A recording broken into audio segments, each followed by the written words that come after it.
profesora investigadora de nuestra escuela, que nos va a presentar, por supuesto, avances de su proyecto de investigación de ciencia de frontera, ¿no? Cabe destacar que este es un proyecto de investigación que está recibiendo fondos públicos por parte del CONACYT. Entonces vamos a tener la primicia de escuchar, con el caso por primera vez, ¿no?, muchos de estos resultados que ella ha estado avanzando a lo largo de este año.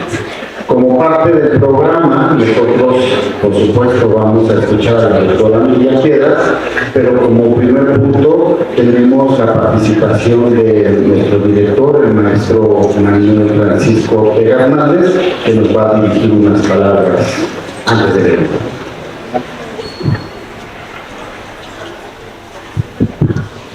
Muy buenas tardes a todas y a todos. Agradezco la presencia del presidio, por supuesto a Sharon Elizabeth, nuestra alumna de primer año, a Elías Natanael Arguño Sánchez también de primer año, al maestro Salvador Cobo Quintero, que pues es profesor de aquí de la unidad académica, que imparte varias unidades de aprendizaje, entre las cuales destaca proyectos de investigación, y que pues también trabaja la investigación a través del asesoramiento de tesis. Y por supuesto a la doctora investigadora Miriam García Piedras, quien precisamente hoy pues nos va a compartir, va a disertar esta conferencia encaminada precisamente con el conocimiento de la teoría, ¿sí?, para favorecer el tema de la ciencia de frontera, que además les quiero compartir y precisar que la doctora Miriam lleva esta investigación, que no nada más porque es de índole internacional y sobre todo de su gran importancia, que es la ciencia de frontera, porque está de boga y por lo importante y trascendente también para la Escuela Superior de Economía, pero para el propio Instituto Politécnico Nacional. Entonces, la doctora Miriam es especialista en este tema y bueno, pues está encaminando esta investigación. Pero lo más importante es que este conocimiento que ella lleva a cabo, este estudio, esta investigación, que se cristalice y que se encamine a favorecer a las alumnas y a los alumnos, para que ustedes primero tengan el conocimiento qué es la ciencia de frontera, cuáles son sus alcances, cuál es la parte medular teórica, para que ustedes puedan explicar, compartir, entender, y desde el semestre que están cursando tengan esa capacidad para poder discernir y como cualquiera puedan encaminar y aperturar el tema de la ciencia de frontera. Ese conocimiento nos fortalece y nos favorece en su formación como futuras economistas, como futuros economistas, ¿sí? Entonces, sin más preámbulo, pues le cedo la palabra a la doctora Miriam García Piedras, para quien pido un fuerte aplauso, por favor.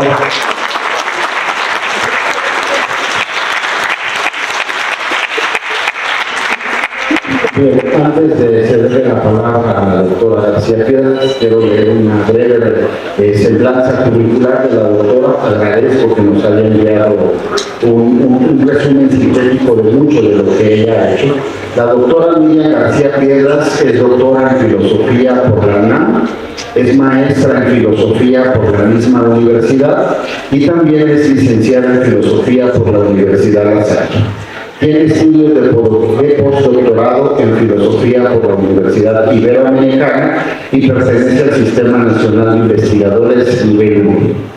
es profesora investigadora de nuestra escuela y actualmente es directora del proyecto de Ciencia de Frontera, la hermenéutica analógica como uno de los horizontes epistémico-metodológicos en la construcción de la ciencia de frontera, la afirmación positiva de la vida como uno de los transformadores socioeconómicos, sociopolíticos y económicos en la soberanía y en la geopolítica mexicana.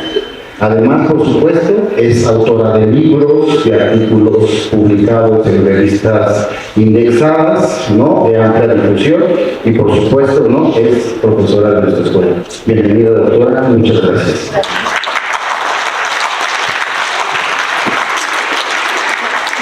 Sí, buenas tardes a todos. Gracias al director, a mis alumnos, a que hay aquí a los alumnos, al doctor Cobo, a mis compañeros, que estoy viendo aquí algunos profesores, agradezco mucho que estén. Y esta plática, que creo que es un diálogo circular, fue porque el maestro Manuel me invitó a darla, y algo que por lo menos a mí, creo que a muchos de los profesores nos gusta compartir lo que vamos trabajando, lo que vamos reflexionando, y como lo he dicho en clase, los profesores también aprendemos de ustedes alumnos, entonces siempre en clase como que es muy circular, por lo menos para mí.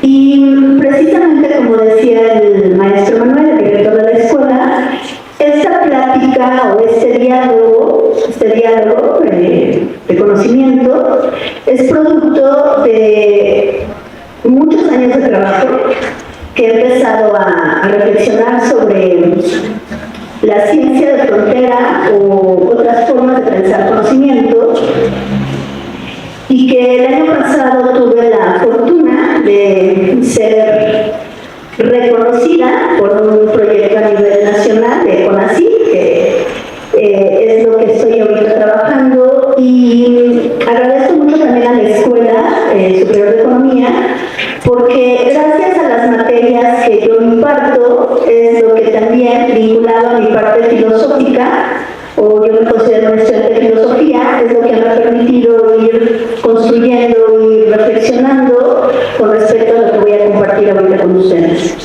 Como bien decía el maestro Manuel, primero tendríamos que plantearnos qué es la ciencia de frontera. Antes de plantearnos qué es la ciencia de frontera, me gustaría mucho ubicarme en el concepto de frontera. La frontera es una categoría que no solamente nos sitúa en un ámbito geográfico. En el mundo, en la realidad misma, hay n número de fronteras. Nuestra piel es una forma de frontera, nuestras casas es una forma de frontera, los salones son una forma de frontera que tiene esta dimensión, tanto de entrar como de salir, de limitar como de expandir. Entonces, el concepto de frontera, que podemos hablar desde un ámbito geopolítico, desde un ámbito geográfico, nos permite delimitar y expandir. En este sentido, y ahora sí lo ubico, la ciencia frontera nos permite expandir lo que entendemos por conocimiento y cómo se va construyendo la ciencia.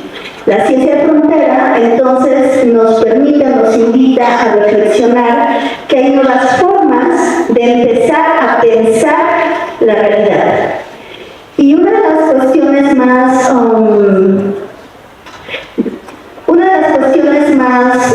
acertadas de lo que se está apostando a nivel de políticas nacionales y de políticas es empezar a pensar otras formas de generar y estructurar conocimiento y la ciencia. ¿Por qué? Porque entonces, sobre todo después del COVID, como sociedades globales o como sociedad global, nos percatamos que las formas de cómo se ha ido edificando nuestros marcos de conocimiento en todos los órdenes de la vida, ¿no?, económicos, políticos, sociales, educativos, laborales, tienen que ser replanteados. Y a partir de aquí es necesario darnos cuenta que este modelo de cómo se ha ido construyendo la ciencia o la ciencia vigente tiene que ser replanteado por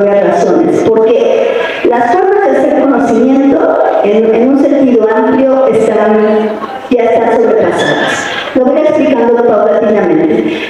Quiero nada más centrar, me voy a basar en dos ejes teóricos o dos ejes teóricos desde donde estoy planteando este proyecto de investigación, que el eje fundamental es una corriente filosófica que la estoy trabajando desde que tenía mis estudios de maestría, que es la hermenéutica analógica. Y la hermenéutica analógica, hermenéutica se oye muy rimbombante el término, pero hermenéutica es cómo se interpreta la realidad, cómo se interpreta la vida, cómo se interpreta todo lo que existe. Y analógica es muy interesante porque la analogía tiene que ver con un sentido de proporción. ¿Cómo sabemos que lo que interpretamos es proporcionalmente adecuado o no, correspondiente o no de lo que dice, de lo que estamos interpretando? En otras palabras, ¿cómo sabemos que lo que interpretamos o reflexionamos sobre la vida es como proporcionalmente tenemos estos marcos de referencia que nos dicen que así es lo que estamos conociendo? Y el otro eje fundamental, yo trabajé varios años, o bastantes años, con un filósofo belga que se llama Luc Delanoy, que él fue hace ya bastantes años, hace unos 10 años, el que me empezó a invitar a reflexionar sobre toda esta cuestión de romper con una forma estructurada o ya monolítica de pensar que el conocimiento y la ciencia es lo que nos han dicho que son. Estos son mis dos ejes teórico-metodológicos que he ido trabajando, que he ido reflexionando y que está empezando a florecer ciertos productos, ¿no? A nivel ya más físicos, pero también, sobre todo, a nivel metodológicos. Y bueno, estoy haciendo como preámbulos, primero voy a hacer preámbulos y luego ya voy a empezar a desarrollar el tema. Voy a hacer como en las clases, todos me van siguiendo hasta aquí. ¿Sí? Ok. Esto sí se los quiero compartir, jóvenes, y aquí hay algunos alumnos míos, y siempre lo voy a decir. La escuela, en su propia estructura, tiene esta capacidad como de frontera, porque está dividido en 4 departamentos. Está el departamento de Historia y Geopolítica, está el departamento de Economía Política, está el departamento de Métodos Cuantitativos y de los negocios, ¿no? De las finanzas y de los negocios. Ahí nos está induciendo a señalar que la economía es una ciencia transversal. Tiene una parte social y en esa parte social nos permite andar en cuestiones cualitativas de la economía. Cuando digo cualitativas, son pensar que la ciencia económica también tiene una expansión y una frontera expansiva que nos hace reflexionar como ciencia social que puede abordar problemas de orden político, de orden social, de orden... Por ejemplo, hay profesores que trabajan la psicología conductual, o la economía conductual, perdón, pero también psicosociales, yo lo pondría. También la economía tiene su parte como más exacta, que ahorita voy a hacer ahí unas cuestiones de crítica a esas cuestiones cuantitativas de la economía. Entonces, ya después, diciendo esto, empiezo.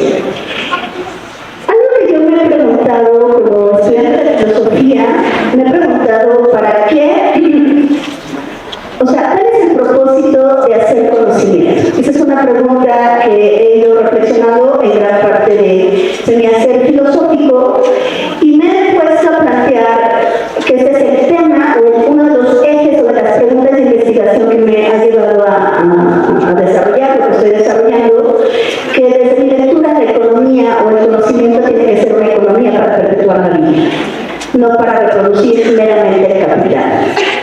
Porque la reproducción ampliada del capital lo que nos ha llevado, y ahora sí regreso a lo que les decía anteriormente, es que este sistema en el cual vivimos nos ha llevado a reproducir explotación, injusticias, bajos salarios, nos ha llevado a que no haya la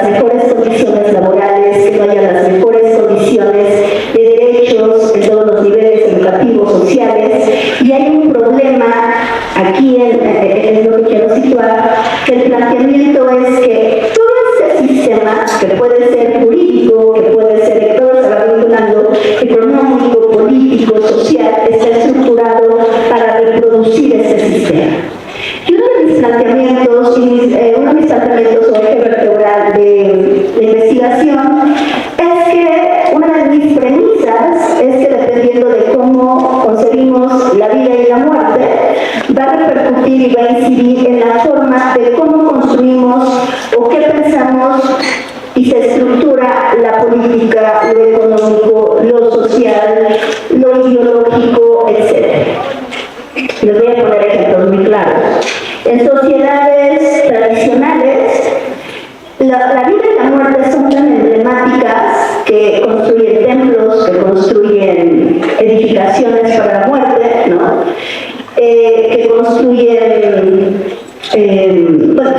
ciudades, por ejemplo, aquí en México Tenochtitlan está todavía, ¿no? La pirámide del Sol y la Luna, que es una forma de cosmovisión desde donde entienden la vida y la muerte como un sentido de transformación, y entonces no me estoy perdiendo porque esa es la frontera, que hay que incidir desde donde hacen la economía. La economía va a buscar una forma de perpetuar el ciclo de la vida en un ámbito sagrado.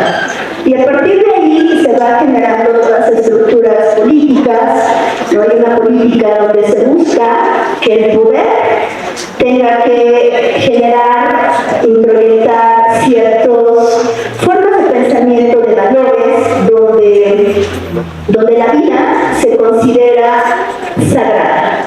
Y como la vida se considera sagrada, entonces la forma de perpetuar esa vida tiene que ser desde un ámbito sagrado. Estoy haciendo así a muy grandes rasgos, porque lo que no voy a situar, o mi texto, mi investigación se sitúa en el contexto actual, desde donde pensamos la vida y la muerte.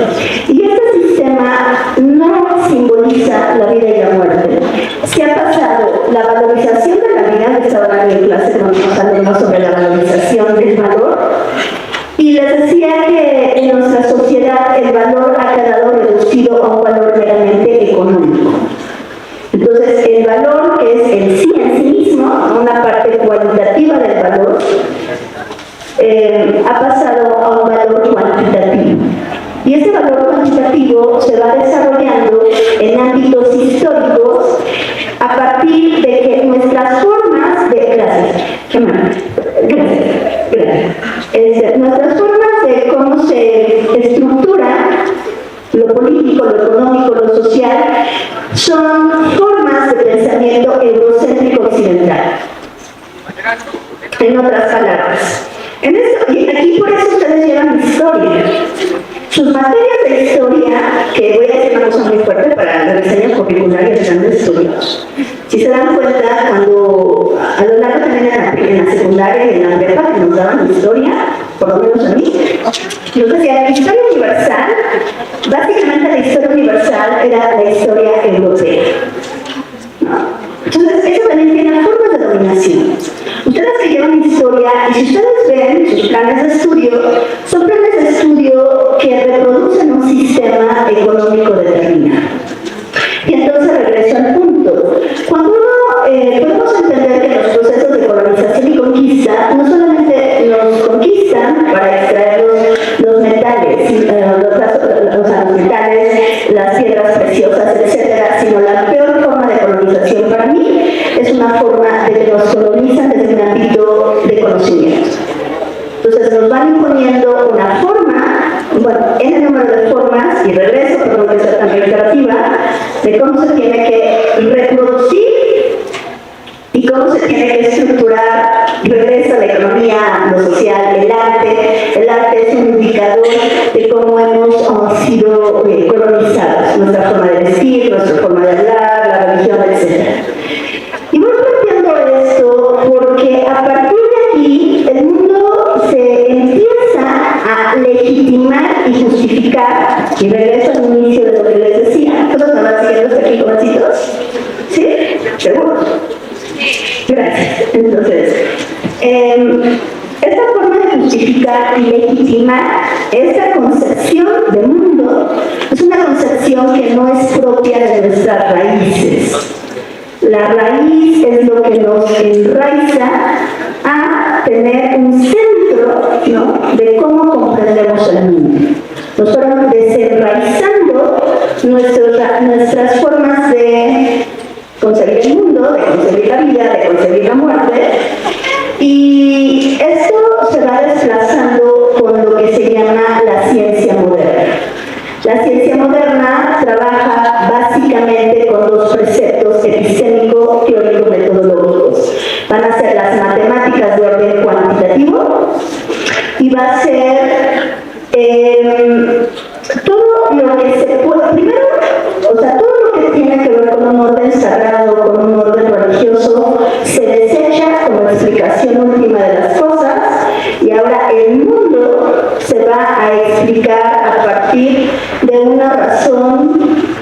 matemática que paulatinamente va a secuestrar, va a cortar el sistema que se va desarrollando, que va a ser primero la burguesía y luego va a ser el sistema capitalista, donde las matemáticas van a servir, y siempre lo digo en clase, para una forma de estructurar, ¿no?, de reproducir el capital. Pero para que eso suceda, el mundo, la vida, tiene que reducirse. Eso se llama reificación.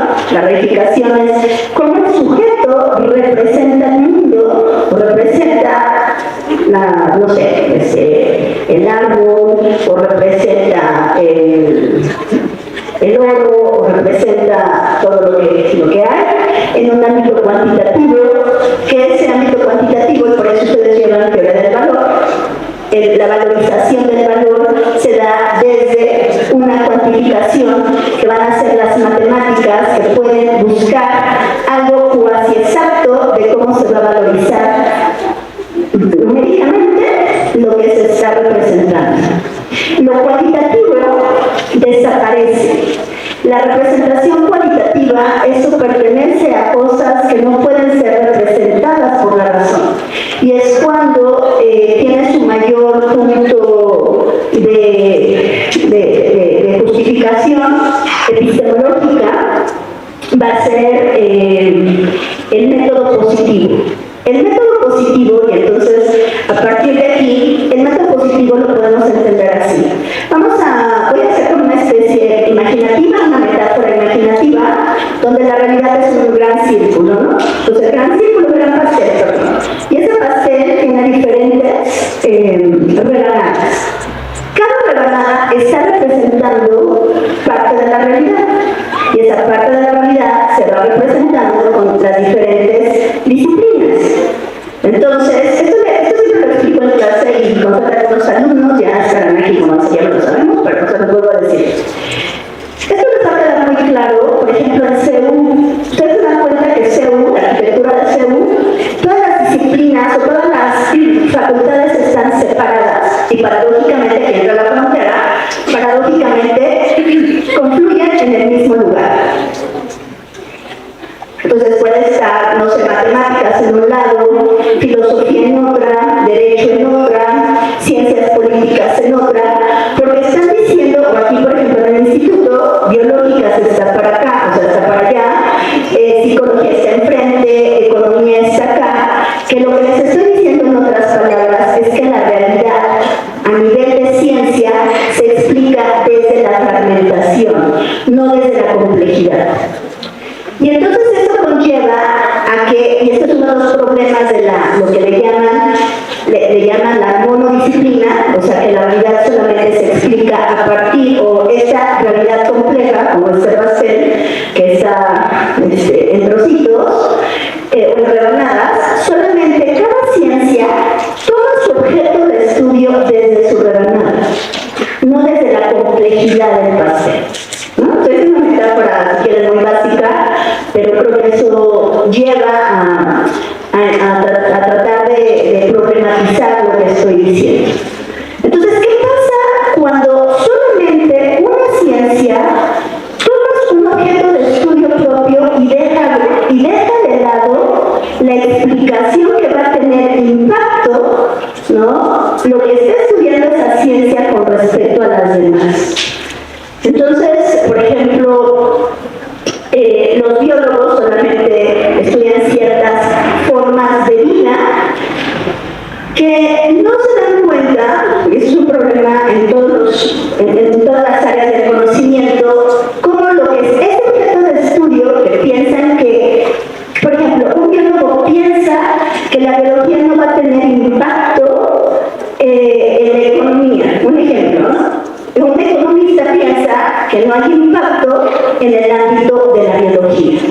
Cuando para satisfacer necesidades, también hay procesos biológicos, ¿no? O sea, tenemos que comer nuestro organismo, que somos seres biológicos, necesitamos alimentarnos para que podamos mantenernos en vida, ¿no? Con vida y todo lo que existe, ¿no? Y entonces hay una separación. Esto es lo que va generando el método positivista, donde el método positivista, una de sus premisas a nivel de ciencia, es de que tiene que ser verificable, que tiene que estructurar leyes, que tiene que ser verificable, que tiene que ser objetiva, y ese es uno de los grandes planteamientos que en nuestros días se están resignificando, que el conocimiento no puede ser objetivo en totalidad. Que, bueno, no me quiero meter en eso, sino termino esto, y bueno, todos me van siguiendo hasta aquí, jovencitos.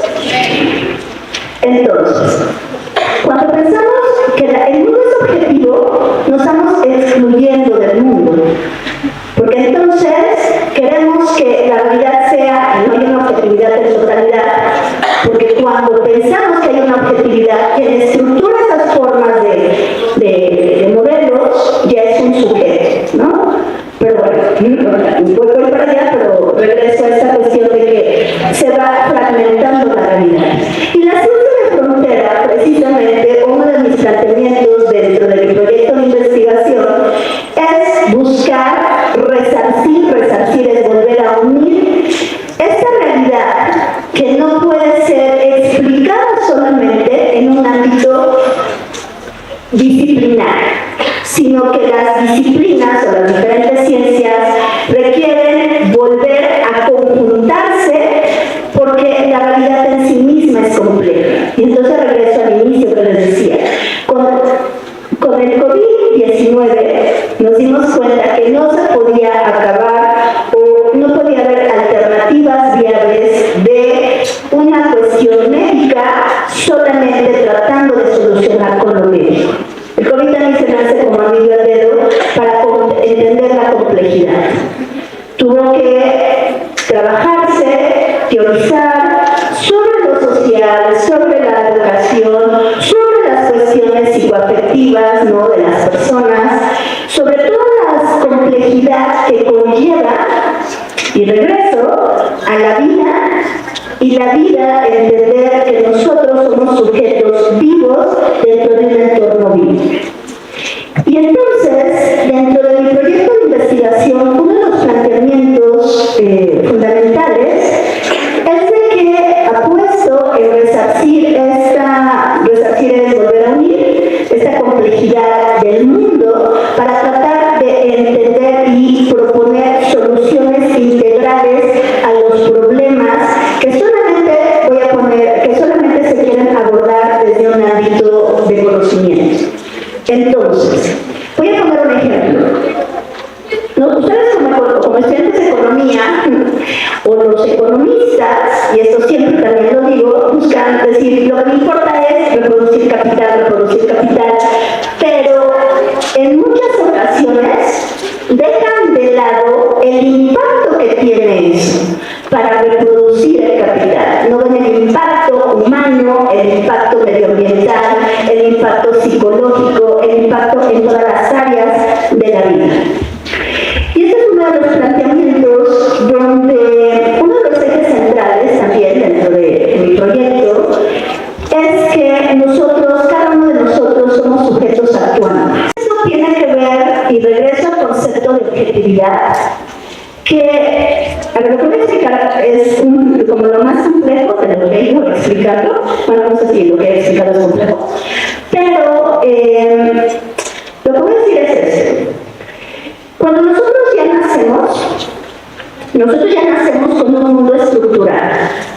Y entonces nos dicen que el mundo es así y no puede ser de otra forma. Y entonces lo que hace, y aquí entra el lenguaje a nivel de la construcción de la ciencia es fundamental, porque nos han dicho que hay leyes de la naturaleza, leyes del mercado, leyes históricas, y este concepto de ley, en un sentido profundo, nos va diciendo que la ley es inviolable. Y si la ley es inviolable, no hay posibilidad de transformar este mundo que nos ha llevado a estar donde estamos. Esto en términos filosóficos se va, y en la epistemología, que ya vi esa materia, en la epistemología vemos una parte que es el realismo, ¿no? El realismo nos dice que el mundo es, o sea, el es viene del ser, es es verbo y sustantivo, el mundo es sustantivamente y no puede ser de otra forma. Y entonces nos va señalando que el mundo es preexistente, o sea que cuando nacemos no hay posibilidad de trascender y transformar este mundo porque está regido por algo que ya está ahí dado. Y el concepto de ley parte en su fundamentación filosófica del realismo, pero tiene su punto álgido en el positivismo. O sea, las leyes son inviolables, ¿no? Pero hay una, y aquí es algo muy fuerte, hay una justificación de conocimiento donde es el poder, las estructuras de poder, que en realidad son las que construyen, son las que construyen y legitiman una concepción de vida y de mundo determinada.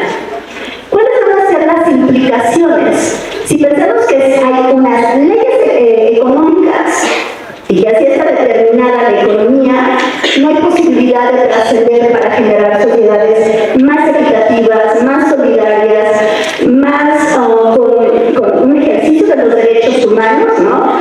Posibilidad de trascender con salarios justos, porque ya está dado por el concepto de ese determinismo que legitima metodológicamente el lenguaje que el sistema capitalista va estructurando.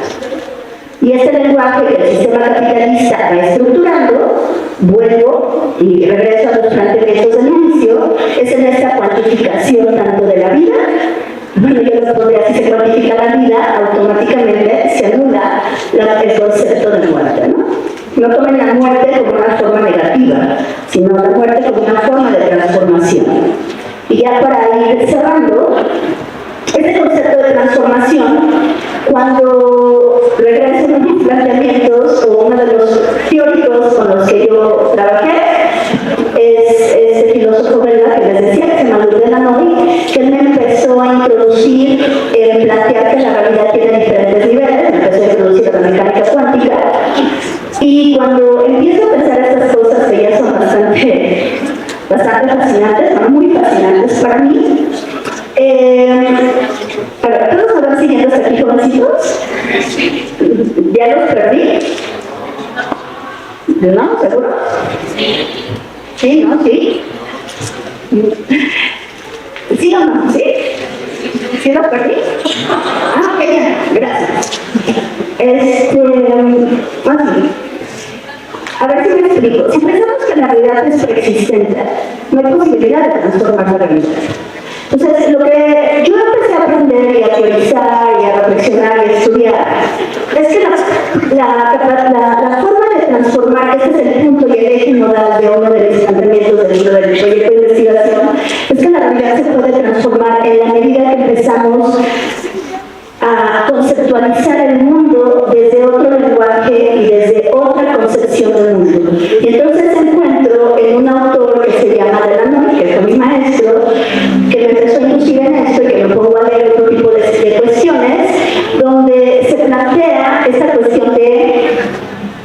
Hay un autor que se llama Basara, que dice que la realidad, hay diferentes niveles de realidad, que va desde el mundo macro hasta el mundo micro, que va a ser el mundo de lo microscópico, de lo cuántico. Y entonces es fascinante porque no me voy a meter en esto más en profundidad porque ya es muy teórico, pero se los voy a tratar de decir así. En un ámbito, bueno, sí se los voy a decir. Esto es un análisis muy interesante porque nosotros podemos ver que este mundo está así estable, ¿no? Está todo estable, pero dentro de esta estabilidad en su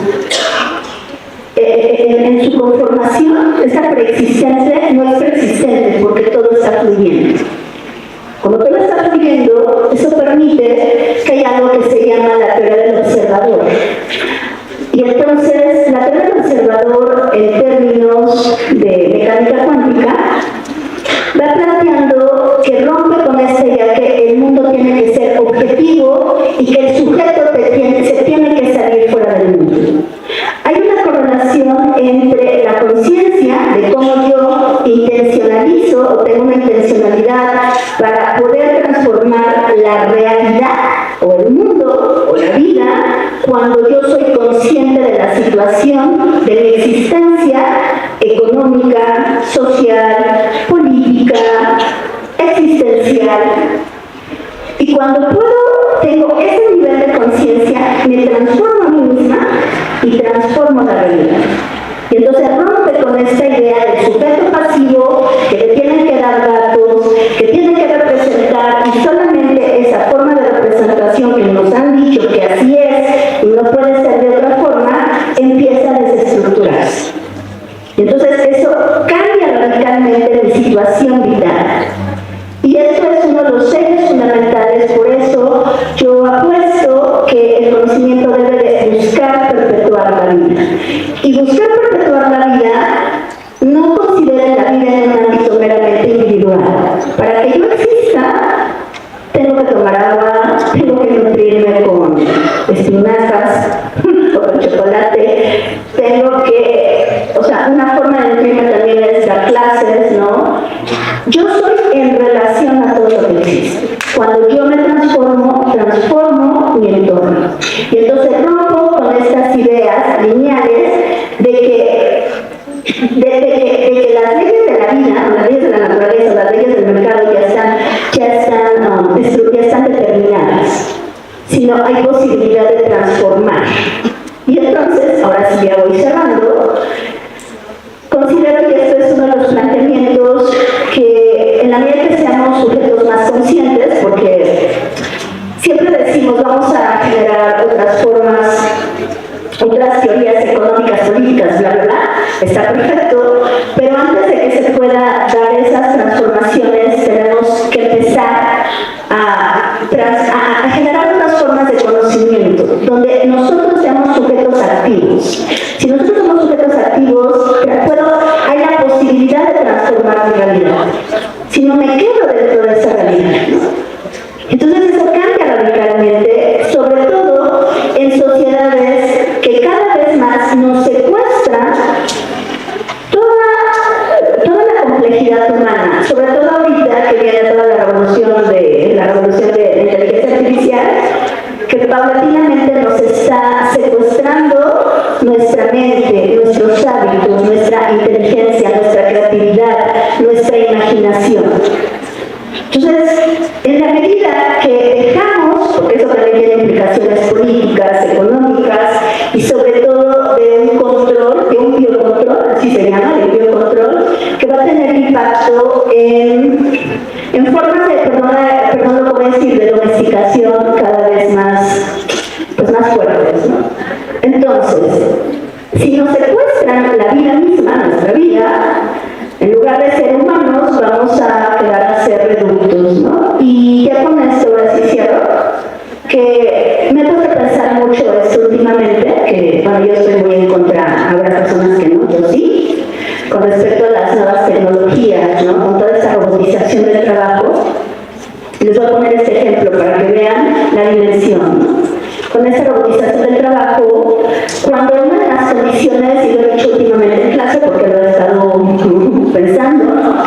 Una de las condiciones que nos proyecta en esta transformación del mundo es el trabajo. Pero si nos quitan el trabajo, nos están quitando parte de nuestra naturaleza humana, ¿no? Si nos quitan esa capacidad de transformar el mundo, transformarnos a nosotros a partir de la creatividad, a partir de la empatía, entonces nos van secuestrando y entonces el conocimiento cada vez va quedando subyugado en aras del poder y nos lleva a procesos de domesticación. Por eso mi libro, mi proyecto, busca una afirmación positiva de la vida. El conocimiento tiene que generar horizontes de conocimiento para perpetuar la vida en todos los niveles.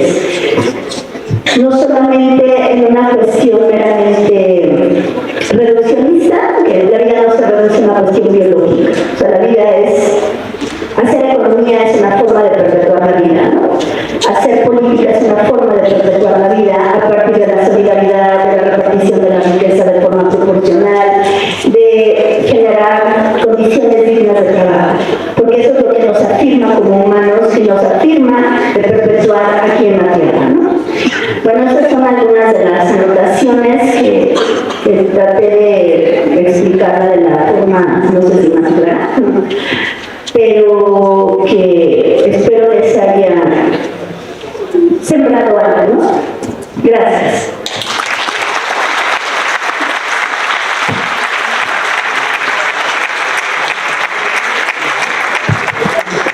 Vamos a dar una ronda de preguntas, ¿no? De reflexiones de este intercambio circular que Miguel nos propone al inicio de su presentación. Entonces, no sé si... No solamente minutos, pero podemos...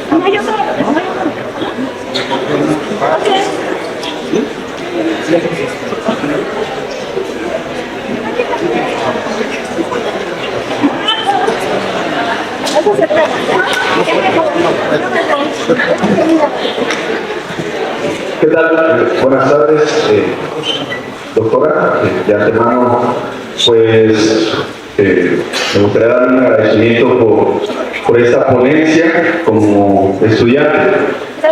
Sobre todo porque, digo, yo celebro que constantemente aquí en este auditorio se hagan ponencias sobre cuestiones de carácter meramente económico. No obstante, difícilmente se tienen este tipo de temas con respecto a un nivel más filosófico, por así decirlo, ¿no? Sin dejar de lado la cuestión económica. Me agrada de entrada, me gustaría hacer un pequeño comentario, no hay problema, y al final mi pregunta, pues, ¿no? Me agrada la cuestión que comenta sobre la relación del capital y la vida, ¿no? Estoy totalmente de acuerdo.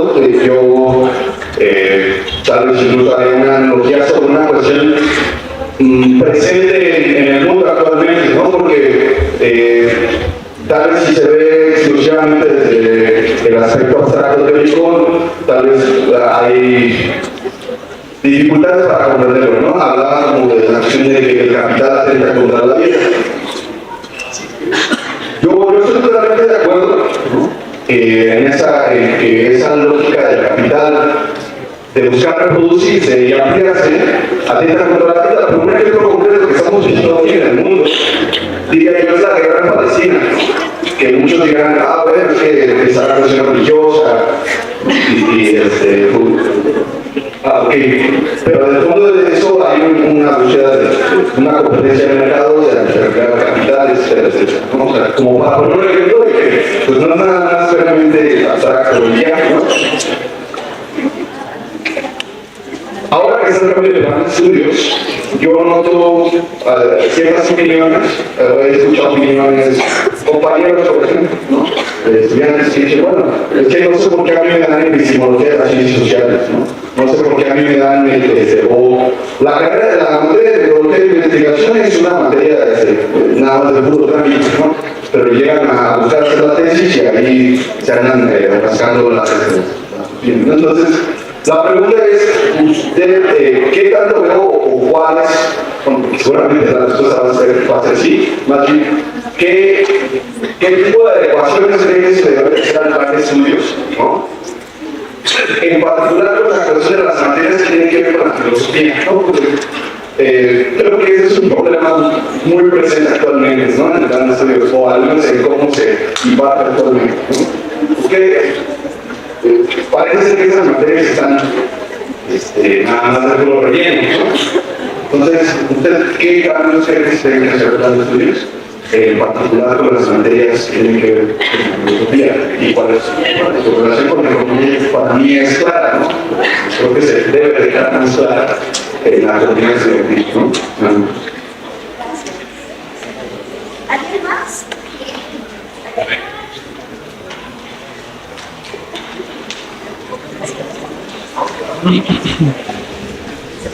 Buenas tardes. Nada más una pregunta que resume la conferencia. La pregunta es la siguiente. Varios alumnos me han preguntado al respecto de que, bueno, cada alumno tiene una realidad diferente, ¿no? Hablando precisamente de la realidad. Cada uno percibe su mundo de forma diferente y al final de cuentas se va integrando en una sociedad, ¿no? Bien o mal, pues cada situación no puede cambiar, ¿no?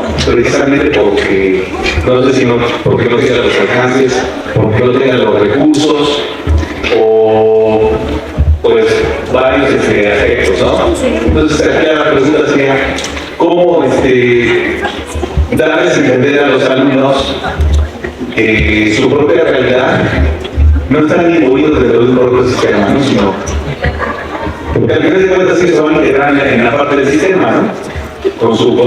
Cada quien con su propia realidad muy particular. Entonces, en ese sentido, pues, sería la pregunta, ¿no? La opinión. ¿Qué respuestas se les podría dar a este tipo de alumnos?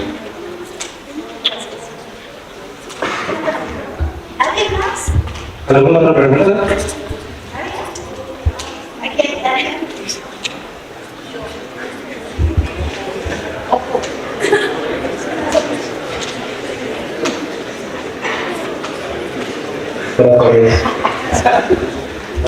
Bueno, mi pregunta va hacia, básicamente, bueno, nos dio un contexto intelectual en el cual, pues, aplica, ya que yo, pues, las ciencias naturales, básicamente, pues, bueno, aplica bastantes teorías de usted, o hablo de bastantes teorías, pero mi pregunta va a, si nosotros hemos tenido pues una evolución como sociedad en la cual vamos hacia una época más tecnológica, ¿por qué desestimar la tecnología en la sociedad actual? O sea, que, es decir, si nosotros creamos estas nuevas tecnologías, ¿por qué desestimarlas y no utilizarlas? Es decir, ¿por qué existe ese miedo de que realmente, pues, podamos ser reemplazados, por así decirlo, o que reemplacen el trabajo, como usted dice? ¿Por qué desestimarlas si realmente pueden ser herramientas útiles que podemos utilizar? ¿Alguien más?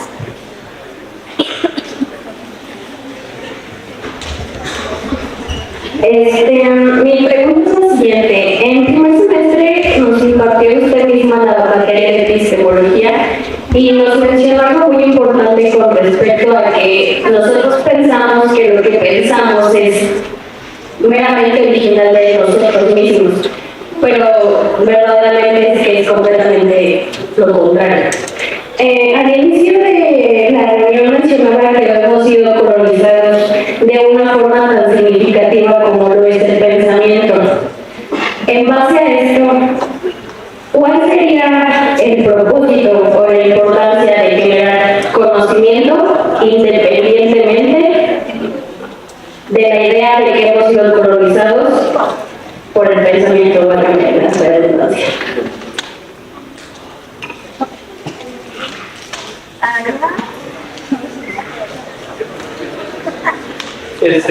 Solamente un comentario. La conferencia a mí me hizo reflexionar principalmente acerca de dos autores, ¿no? Desmond Morris y Nietzsche. Yo interpreto a través de eso la ciencia de fronteras de lo que nos habla usted, como lo que nos planteaba Nietzsche de la trascendencia del nihilismo, ¿no? Nietzsche nos decía que el nihilismo es, bueno, ahí él habla de los escritos, de que el nihilismo en la sociedad era explicar la realidad a través, bueno, de que todo estaba en torno a Dios, ¿no? Y yo pienso que el nihilismo es, volviendo a Desmond Morris, un trastorno generado por la domesticación del ser humano, ¿no? Él observaba los animales que estaban en los zoológicos y que desarrollaban ciertos trastornos o ciertas conductas anormales.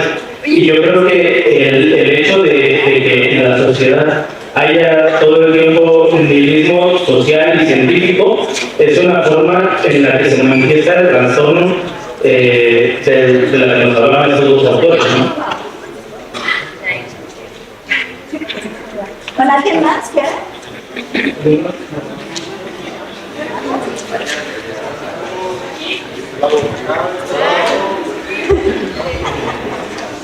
Bueno, yo me acuerdo del primer semestre que me impartí la materia de epistemología, igual sobre la alineación, y en eso lo enfoco a la colonización que usted explicó. en sentido de la historia. En la historia que nos habla desde antes, ni siquiera de los sumerios, sino desde mucho antes. Inclusive cómo vemos la historia, realmente es lo que nos está escrito o es incluso pensamientos que nos dejaban reflejados y están en la dominación. En eso usted en ese momento habló acerca de cómo las personas se adaptan y se sienten dominadas y son alienadas, ni siquiera se conocen el qué es ser, o incluso cómo pueden ellas ser mismos uno mismo, consigo mismo, aunque suene repetitivo, pero no es exactamente el tema. Ahora, mi pregunta sería, usted habla acerca de las fronteras y puso el caso de Seúl y también el caso de la escuela.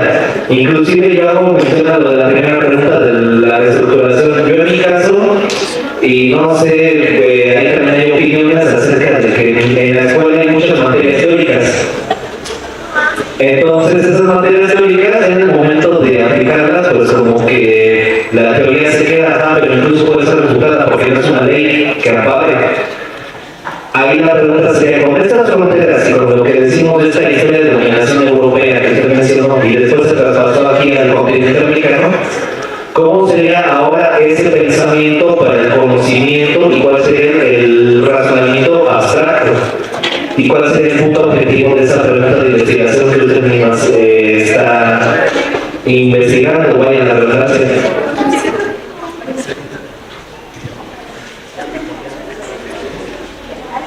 ¿Alguien más?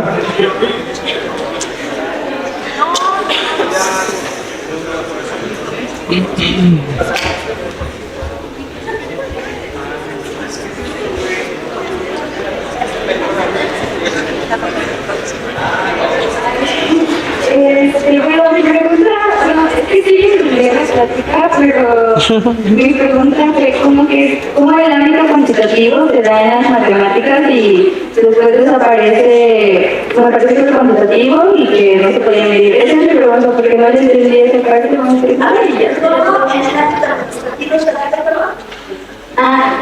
¿Cómo en el ámbito cuantitativo se da, el ámbito cuantitativo se da en las matemáticas? Ya.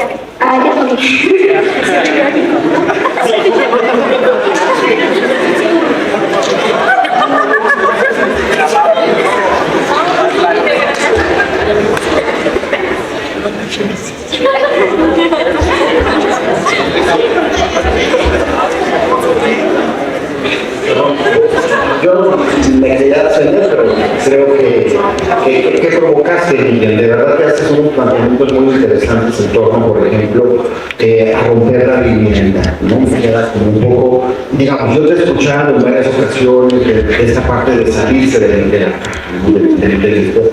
Yo quisiera nada más plantearte dos cosas. Una es, sobre todo quienes hacemos investigación, cómo pensar hacer investigación rompiendo esta linealidad, ¿no?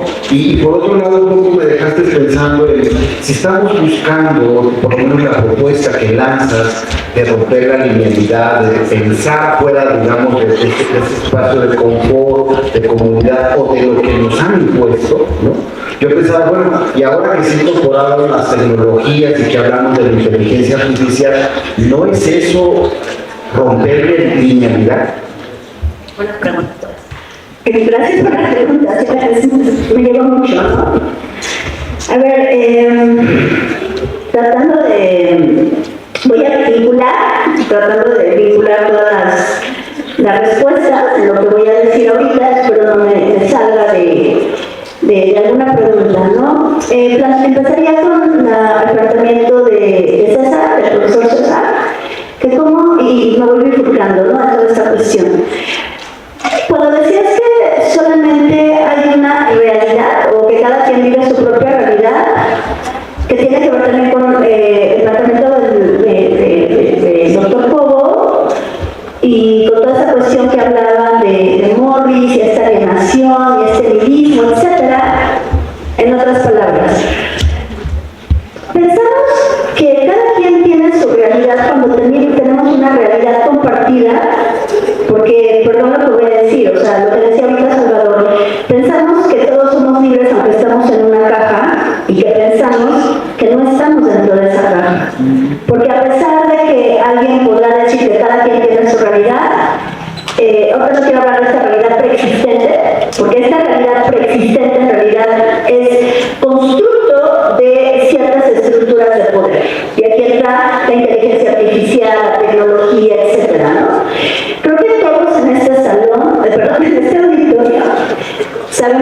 la pobreza, sabemos lo que es la desigualdad. El COVID nos enfrentó en que las personas con escasos recursos fueron las personas que más padecieron el COVID. Y eso no tiene que ver con una cuestión que en realidad está fragmentada. Sabemos que los salarios, o que por ejemplo hay mejores condiciones en unas clases que en otras. Sabemos que hay racismo. Pensamos que somos libres, y lo decían muy bien,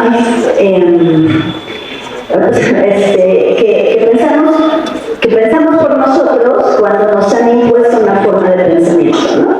Y tiene que ver con un sistema que voy a decir con respecto a la tecnología. Voy a tomar un planteamiento que siempre lo tomo, que es la escuela de Frankfurt, que habla sobre la racionalidad irracional, donde esta racionalidad irracional es que la razón es una razón tecnológica, pero que paulatinamente esa racionalidad tecnológica, que gran parte de los desarrollos tecnocientíficos primero se hacen en la milicia, en lo militar, y luego se trasladan al ámbito de lo social. Y ponen en específico como esa idea de la bomba atómica, que hay toda una estructuración, ¿no?, matemática, científica, que si fueron a ver el año pasado la película de Oppenheimer, ¿no?, que es muy interesante la película de Oppenheimer porque nos da una reconfiguración geopolítica de la economía a partir de la destrucción. No sé si me explico esa parte, ¿no? Ahora la economía se tiene que generar a partir de la destrucción que van a hacer las bombas atómicas, que va a ser lo que va a reconfigurar la geopolítica del mundo, donde decimos que, eso me encanta, siempre decimos, es que hacemos ciencia, hacemos tecnología. Yo en el salón de clase pregunto, ¿quién en ese auditorio o en el salón de clases sabemos hacer un aparato tecnológico? ¿Quién en este salón sabemos cómo funciona? Eso se llama las tecnologías opacas, ¿no? Porque, por ejemplo, el coche, tú abres y no es una tecnología opaca, es una tecnología, vamos a decir, como más, o sea, más clara, por decirlo de esta forma. Abres y sabes dónde está el motor, dónde están los inyectores, etcétera. Pero abres tu teléfono y no sabes cómo funciona ese teléfono. Entonces, eso se le llaman tecnologías opacas, donde cada vez se nos va borrando el conocimiento de cómo funcionan las cosas. Nosotros pensamos que hacemos, o sea, en este salón, y lo digo, queremos muchas cosas porque nos han dicho que así es. Nos dicen que el agua está compuesta por dos partículas de hidrógeno, una de oxígeno, pero en realidad que yo tenga estos instrumentos científicos para comprobar que eso es así, no lo considero. Hay algo que decía el compañero muy interesante, que vamos a la cuestión del poshumanismo, ¿no?, que es lo que tú estabas diciendo. Cómo involucrarnos, que tiene que ver también con lo que dice el doctor Cobo, cómo involucrarnos con las nuevas tecnologías, cuando ya hay unos debates muy fuertes, cuando estoy hablando de inteligencia artificial, de una transgresión de la propia naturaleza humana, con gadgets y con estas cuestiones. No sé si se acuerdan que hace 3 semanas, Elon Musk sacó el Neuralink, ¿no? Y entonces el Neuralink, que va a conllevar a esto, que tiene una cuestión de que la gente que tenga poder económico es la que va a poder entrar en esta cuestión de ponerse un Neuralink, y esto va a generar una mayor desigualdad en términos cognitivos y en términos de trabajo, ¿no? Y obviamente hay algo que se llama la ventana de Overton, que ustedes como jóvenes les van diciendo que eso está padrísimo, que va súper bien, etcétera. Sin embargo, cuando... Ahorita no quiero extender más porque, o sea, ya tenemos que cerrar, tiene que ver con la actividad y todo ese rollo, pero cuando van destruyendo nuestra propia condición humana, ¿no?, y hay muchas formas de destruir esa condición humana, es lo que nos va a llevar a mundos distópicos.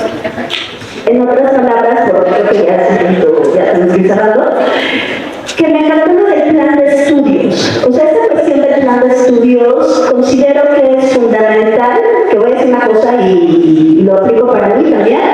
Estamos en plan de estudios de un siglo XX que está reconfigurando unos nuevos cambios de paradigma, donde se sigue, aquí hay una super contradicción.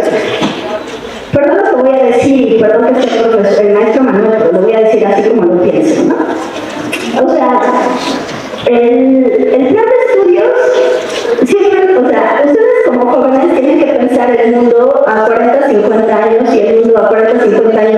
como ahorita es. Viene cambios en todos los órdenes del conocimiento, y entonces estamos en planes de estudio del siglo XIX-XX, en un siglo XXI que no se va a adecuar hacia adelante la transformación de la vida. Eso es algo bien fuerte, y entonces entra también la formación de los profesores, lo que decías ahorita, Luis, ¿no? Estas cuestiones teóricas, yo creo que lo teórico es muy bueno, porque voy a decir una cosa muy fuerte, perdón con todo respeto, han reducido la economía a una cuestión técnica, que tiene que ver con la pregunta de la compañera, que es de las matemáticas. Las matemáticas, hay un filósofo que se llama Harvey, que Harvey va diciendo que las matemáticas, cuando los maestros les dan ecuaciones matemáticas, en esas ecuaciones matemáticas o en esos axiomas matemáticas, ya hay una ideologización que esos valores numéricos están buscando reproducir capital. Y eso conlleva un nivel de abstracción muy complejo. Yo, por ejemplo, tengo un artículo que está ahorita en prensa donde planteaba, no puedes deshacerte de las matemáticas. Se tiene que buscar estas matemáticas, en lugar de reproducir el capital, ahorita una argumentación, ¿cómo buscas que ese capital o ese dinero pueda ser mayormente distribuido entre las personas, ¿no? Por eso la abstracción del lenguaje, lo que conlleva es de que se vuelve tan unívoco, así se llama, o sea, no hay una complejidad de los valores numéricos, y entonces entra la economía como una ciencia social. Y eso es para mí muy interesante, y lo que me causa conflicto es que los propios economistas no se den cuenta de la riqueza que es la economía. Y la teoría también es fundamental, porque la teoría te permite, ¿no?, plantear y generar o destrucción o generación de mejores mundos posibles, ¿no? Creo que traté de contestar en formas así, ¿no? Entonces, bueno, les agradezco mucho y gracias.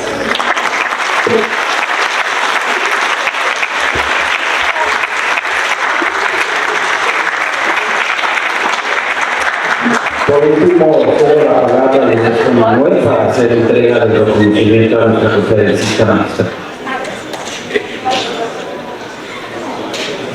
Sí, voy a dar lectura al reconocimiento, que a la letra dice: el Instituto Politécnico Nacional, a través de la Escuela Superior de Economía, otorga el presente reconocimiento a la doctora Miriam García Piedras por su participación como ponente en la conferencia magistral Aproximaciones teóricas a la ciencia de frontera, celebrada el día miércoles 6 de marzo de 2024 en este auditorio Lenin de la Escuela Superior de Economía, y firma un servidor. Muchísimas felicidades,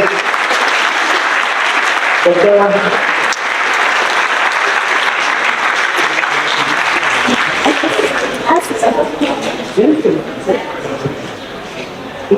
Bueno, también reconocer, y esto es algo importante que tiene la doctora Niña, que siempre involucra a los estudiantes. En este caso, pues tuvimos aquí en la mesa a dos estupendos estudiantes, los ha platicado la profesora Niña. Voy a leer uno de la compañera, y bueno, el compañero pues hará una lectura más resumida. El Instituto Politécnico Nacional, a través de la Escuela Superior de Economía, otorga el presente reconocimiento a Sharon Elizabeth Chamorro Martínez por su participación en la conferencia magistral Aproximaciones teóricas de la ciencia de frontera. Firma maestro Manuel Francisco Pérez.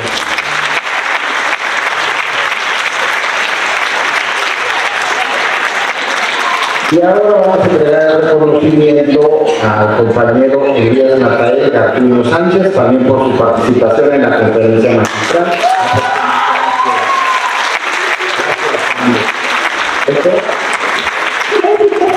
De primer semestre, entonces eso es muy grato para todos, ¿no? Bueno, ¿qué compañera?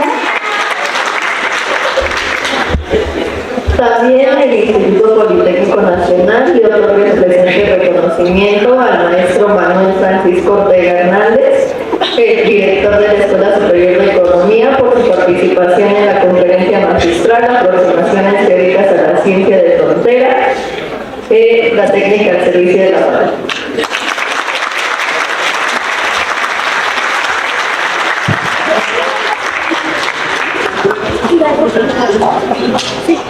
Bueno, damos por terminada la conferencia. Muchas gracias por haber asistido. Espero que tengan una buena noche y vayan a salón de clases.